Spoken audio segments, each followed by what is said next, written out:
Армысыз құрметті көрермен, Серікті арнасында Қазалы ауданының қорытынды жаңалықтары, студияда Рахат Рахымжан.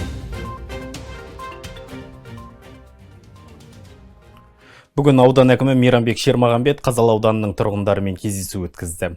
Алдымен аудан басшысы өңірдің, соның ішінде аудан орталығының әлеуметтік экономикалық дамуына қатысты мәліметтерді баяндап, жасалған қолдаулар мен алдағы жоспарлар туралы айтты. Сонымен қатар қорытынды жиында аудан әкімі әр сала үздіктерін марапаттады. Толығырақ сюжеттен көрейік. Қазалы ауданының әкімі Мейрамбек Шермағанбет өңірдің дамуын ашып баяндады. Экономиканың негізгі тірегі өнеркәсіп. Жыл басынан бергі өсім 100,2%. Жыл басынан 23 миллиард 57 миллион теңге инвестиция тартылды. Өсімін сақтап тұрған салалардың бірі шағын және орта бизнес пен ауыл шаруашылығы. Жолдардың сапасын жақсартуда тұрақты бақылауда. Биыл жол құрылысына 1 миллиард 240 миллион теңге бөлінген.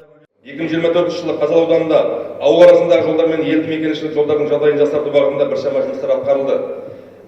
Биылғы жылы ауданымызда маңызы бар автомобиль жолдың құрылысын дамытуға 1 миллиард 240 миллион теңге бөлініп, 27-те 5 шақырым жол жөндеуден өтті. Қазалы ауданында бірнеше жылдан бері жұмыс тоқтап қалған Айтеке би мен Қазалы қаласы аралығында 7 шақырымды құрайтын жолға күрделі жөндеудің жұмыстары аймақ басшысының тікелей қолдауымен қайта жанданды.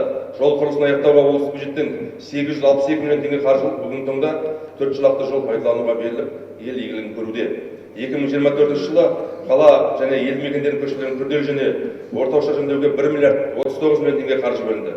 Қазалы қаласының 10 көшесін жөндеуге 69 миллион теңге және Айтеке бидің 10 көшесін 969 миллион теңге, оның ішінде 850 миллион теңге 10 көше ауыл бесігі аясында жүзеге асырылды.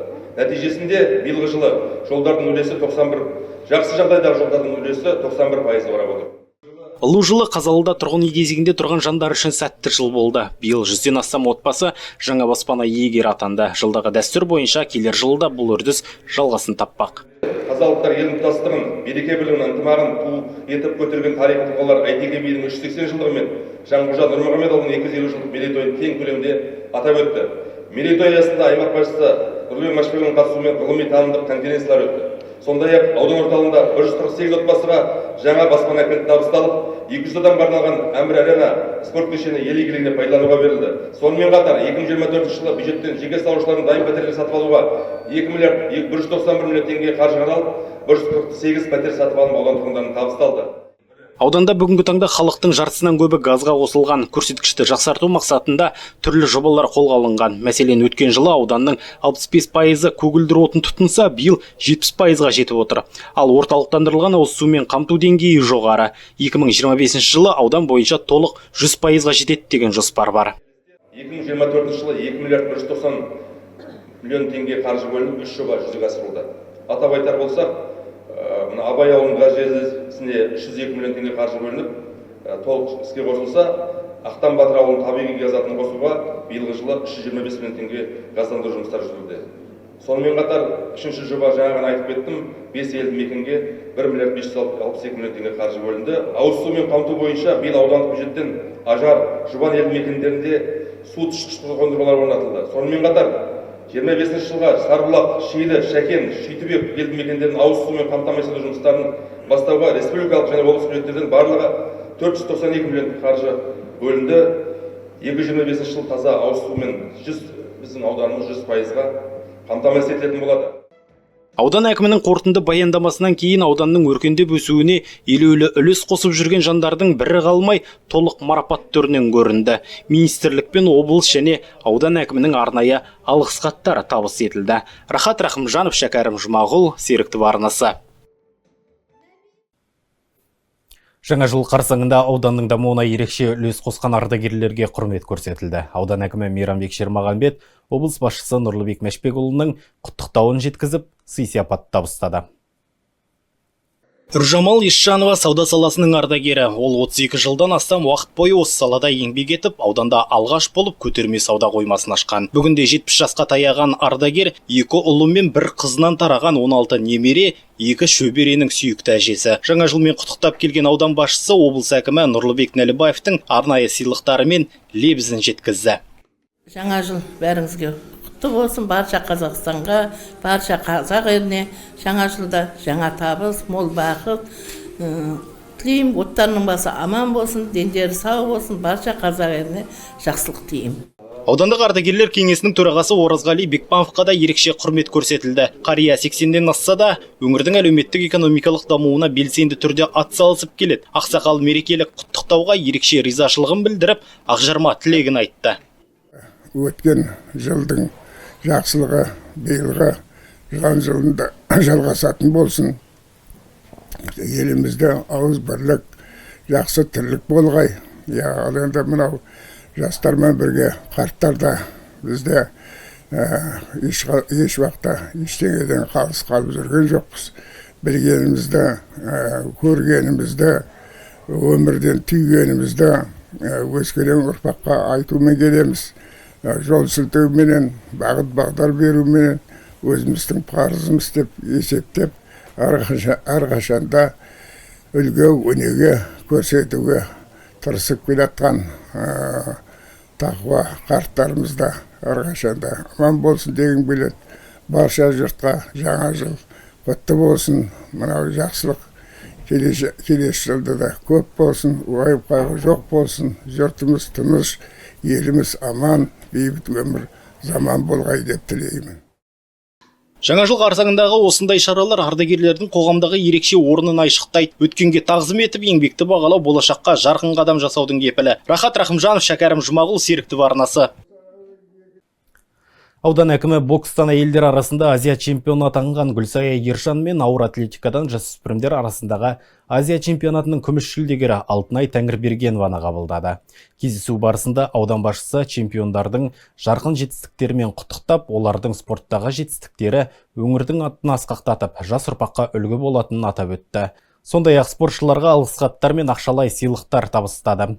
Гүлсая Ержан мен Алтынай Тәңірбергенова өз жеңістері қазалылық жерлестерінің қолдауына ризашылықтарын білдіріп, алдағы жарыстарда ел намысын одан әрі қорғауға дайын екендерін жеткізді. Жаңа жыл табысты жыл болсын. Әлемдік ареналарда әнұранымыз шырқалып, көк туымыз сый бере берсін. Сол барлықтарыңызға рахмет етемін.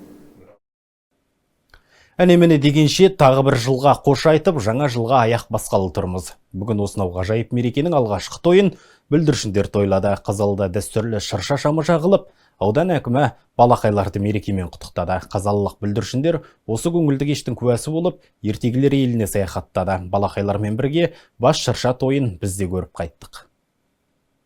Аудан әкімдігінің іші әдеттегіден өзгеше, құдды ертегілер әлем іспетті. Жарқ-жұрқ кеткен шырақтар, аңдар мен түрлі кейіпкерлер көрінісі, әдемі ән мен би, көтеріңкі көңіл күй, шырша тойы бүлдіршіндерге әдегеннен өзгеше әсер сыйлады.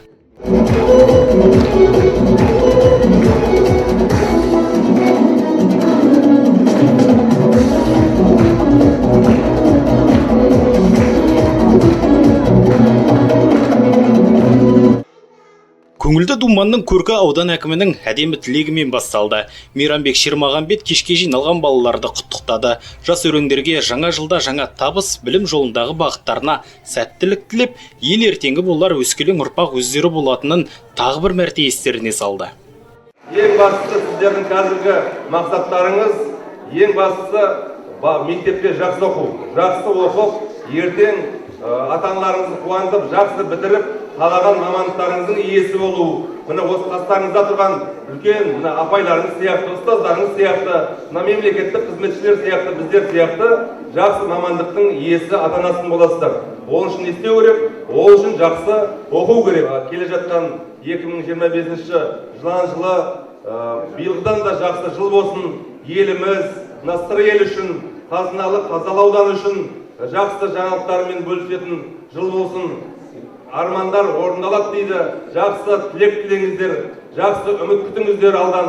Сондықтан сол тілектеріңіз өздеріңіздің жаңа жылда ойлаған арман мақсаттарыңызға алда уақытта жетулеріңізге біз тілектеспіз. Тағы да жаңа жыл құтты болсын. Міне, ұлу жылын шығарып салып есігімізден жаңа жылдың енуіне санаулы сағаттар қалды. Жылдың жаңаруын әсіресе осы балақайлар күтетіні белгілі. Бала көңілдері бір ғажайыптың барына сеніп, Аяз атадан сыйлық күтеді. Жаңа жыл Аяз ата Ақшақарсыз өткен бе? Көңілді кеште Ақшақарын ертіп Аяз ата да жетті. Балақайлар асыға тосқан кейіпкерлерін қарсы алып, шырша тойының сәнін келтірді. Алаңда айнала би билеп, жаңа жыл әнін қосыла шырқады.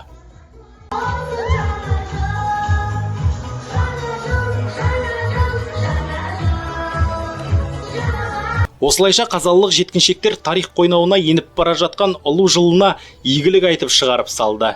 Кештің кішкентай меймандары ұшқыр қиялын қанаттандырып, келер жылдан да жаңа үміт күтетіндерін жеткізді. Асыр-сап ойнап, ән салып би-билеген әрқайсының жымиған жүздерінен бақытты балалық шақтың лебі еседі. Рахат Рахымжанов, Шәкәрім Жұмағұл, Серіктіп арнасы. Құрметті көрермендер, телеарнамызға кәсіби мамандар қажет. Біз журналистер, телеоператорлар және бейне инженерлерді іздейміз. Егер сіз телевизия саласында өз талантыңызды көрсетуге дайын болсаңыз, біз сізді күтеміз. Шығармашылығыңызды ортаға салып, осы салада өз орныңызды табуға дайын болсаңыз, түйіндемеңізді экранда көрсетілген WhatsApp нөміріне жіберіңіз. Біз сізбен бірге жаңа жобаларда жұмыс істеуге дайынбыз. Редакциямызға келіп түскен жаңалықтар легі осымен тәмам. Баршаңызға жаңа жылда сәттілік, қуаныш пен тыныштық тілейміз. Арнамыздан алыстамаңыз, алдағы уақытта да маңызды жаңалықтар мен қызықты бағдарламалармен қайта жолығамыз. Жаңа жылымыз жарқын болсын.